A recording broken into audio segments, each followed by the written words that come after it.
Hello everyone, welcome back to the channel. So in my previous video about YouTube and my experience over the last year, I talked a little bit about the equipment that I use and also showed you some of my analytics and showed you some of the more successful videos that I've actually had. So in this video, part two, I'm going to talk about some different ideas in terms of things that you might want to try, including playlists. And I'm actually going to show you how to create a playlist later on in the video, just in case you don't know how to do that. I'll give you a quick little rundown of how to do that. There's a website called Social Blade, which you can go on and you can actually type in your own YouTube channel or the name of any YouTube channel, and you can actually see some of the progress that you've actually had, and you can look at the progress of other channels as well. So it's kind of interesting. So I've typed in Logic Blaster into the search field, and you can see mine comes up because I have used this before. So, and they give you an overall rating, and C+, that might seem really bad, but I got to tell you, most of the pages that I've looked at in Social Blade get a C+ rating. There's very few that get like an A. Like if you look up Mr. Beast on Social Blade, he has an A rating, but he's also one of the biggest YouTubers out there. So C+ is fine. It's average.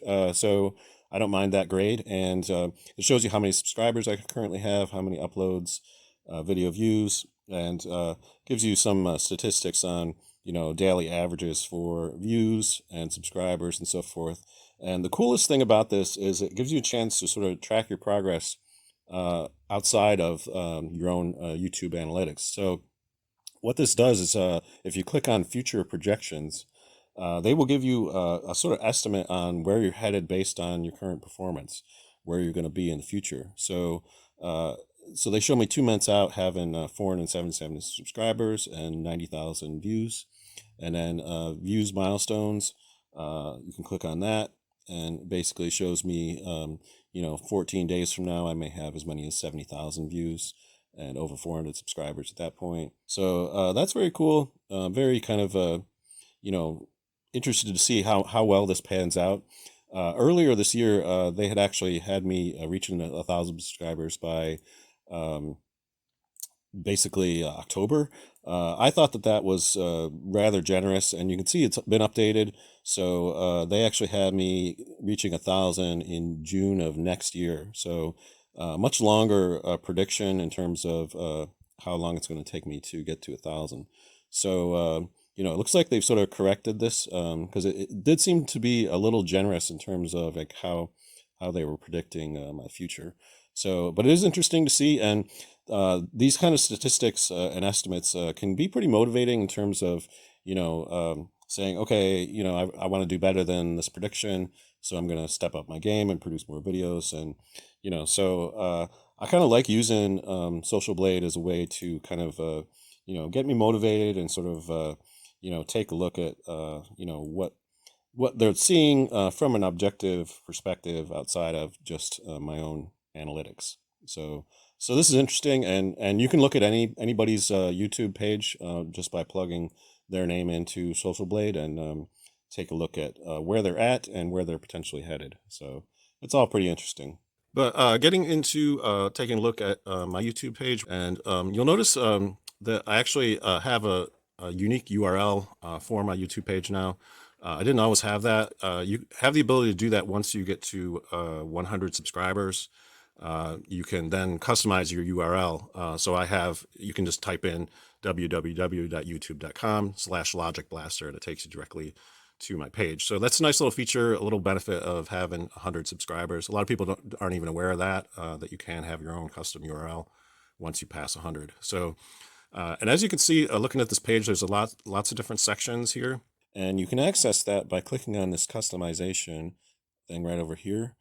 And this brings up this screen, and in this section is where you can add different segments to your homepage.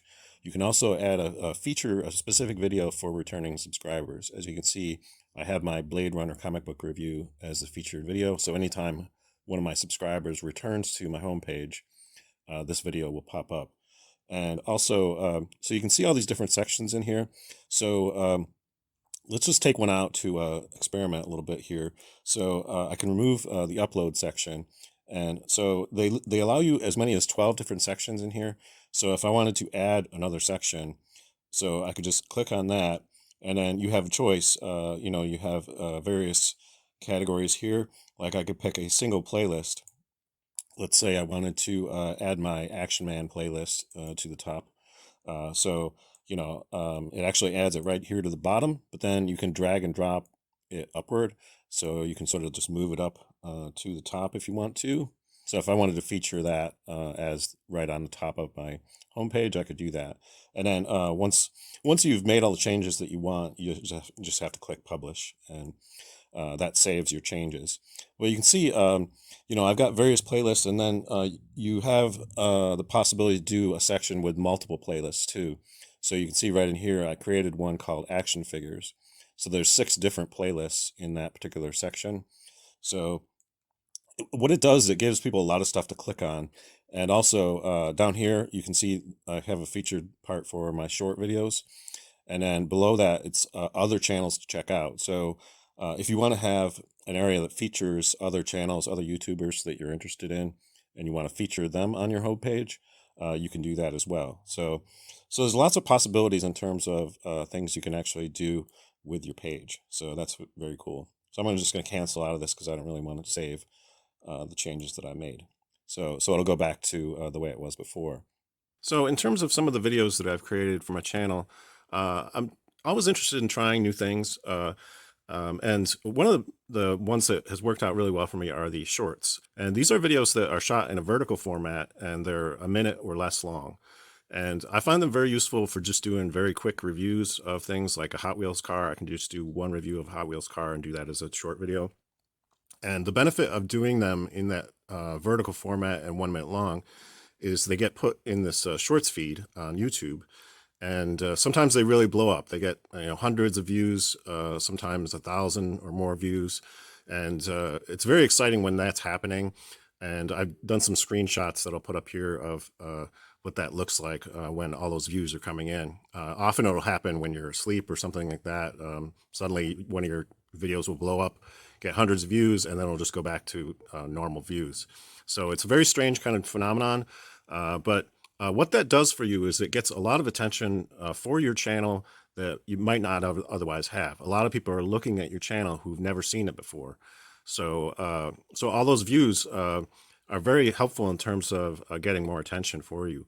So I highly recommend using them, particularly for those of you who are out there. Some of the channels I follow, you do stop motion animation and stuff like that. And those videos are very cool. And since a lot of them are kind of short, I would highly recommend doing, even if you're going to do a version that's just regular format for YouTube, you might want to do a version of it that is also done in the shorts format, shot vertically and less than a minute long, because that could potentially bring your channel a lot of attention that you're not otherwise getting using that stop motion animation stuff. So that would be very useful for that particular type of video. So again, there's no harm or foul if you don't want to do it, but I find it incredibly useful in terms of gaining new subscribers, gaining new attention for my channel. So, it's something that you might want to give it a try. It's a feature of YouTube that I notice a lot of people, they're just not taking advantage of at all. Now, one other feature that I mentioned before is playlists. And I've used them to great effect in terms of, being able to do stuff on my channel. And creating playlists is pretty easy, and I can show you how to do that.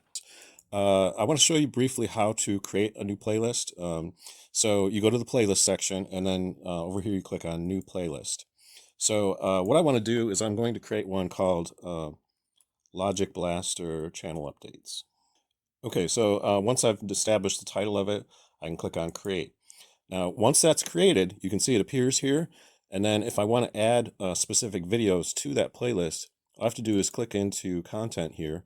And then I can go down through the list and see which videos I want to put in there. So this video that I'm creating right now will eventually end up in that playlist. But any of the videos that I have in here that are related to channel updates and so forth, those are the ones that I want to put in there. So I created one not too long ago. So what's coming up next on Logic Blaster? So this is one that I want to add to the list. So I click check here, and then this appears that says add to playlist. So I can just put that in Logic Blaster channel updates. and I click save. And that video is now added to the playlist. And you can actually go through the entire section of all of your videos and add in the specific ones that you want. So I'm going to go ahead and do that. So once I've finished adding the specific videos to the playlist, then I can go back, click on playlists, and then click on the edit here, and we'll see what comes up. So now you can see I've added in all these various updates that I've done. And what I want to do is we're going to sort these in newest published, so newest. So this is in order. So this is the most recent one, and then these are going backward in time all the way back to 100 subscribers. So yeah, this is now a new playlist, and so there you have it. So it's very easy to create playlists, and you can resequence the various videos. You can actually move them around manually if you want. Just drag and drop them to whatever position you want to have them on the playlist. In terms of the playlists, again, I notice a lot of channels, they're just not using them at all. And so I highly recommend giving that a try. And it's a way to group together and organize the content for your YouTube channel in a way that's very easy for people to look at. So I highly recommend doing that. It'll make your channel more user-friendly because people will be able to find your videos much more easily. I will also be creating a playlist on my channel which has content all about YouTube. In addition to this video, I'm going to put on the playlist a bunch of videos by various YouTubers who create a lot of content and give advice in terms of how to create content for YouTube. So those will all be in the playlist, and I will probably add more to it over time as I discover new videos containing interesting ideas, tips, and tricks that you can use for creating content on YouTube. So that playlist will be coming very soon. That's all I have for you today. I hope you enjoyed these two videos that I created talking about my experience over the first year on YouTube. Hopefully there's some suggestions in there that are useful to you, and talking about my own experience will give you some ideas, maybe some motivation in terms of things that you might want to try with your own channel. Let me know in the comments if you found this video useful, and if you did, think about subscribing, because I may be doing more sort of behind the scenes kind of videos like this in the future, talking about certain things I've done, not only in creating videos for YouTube, but just in my general interaction with the collecting community, which I feel like I'm becoming more a part of. So let me know in the comments what you think about it, and until next time, I hope you're having a great day, and thanks for watching.